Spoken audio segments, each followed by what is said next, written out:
ఒక్క మాటలో చెప్పాలంటే he is infected, corrupted, contaminated, fraud, manipulated, perverted, fraudulent, rotten, unethical, faithless, unprincipled, two faced, twisted, crooked, crippled criminal.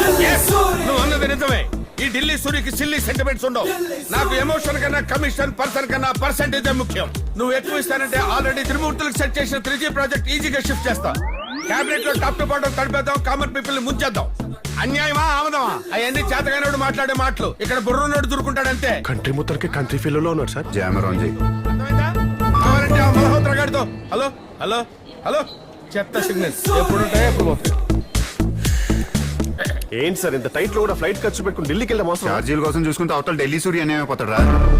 ఎవడండి ఢిల్లీ సూరి? 1000 కోట్ల dam power project backbone, కానీ chicken bone లా చీకేసి just 2% commission and మొఖాన్ని బారేస్తున్నారు. అన్యాయం. అందులో అన్యాయం ఉంది sir. After all project permission ఇచ్చిన మినిస్ట్రీ 25%, లోకల్ గా సపోర్ట్ ఉన్న మన ఎస్పీ గారికి 25%.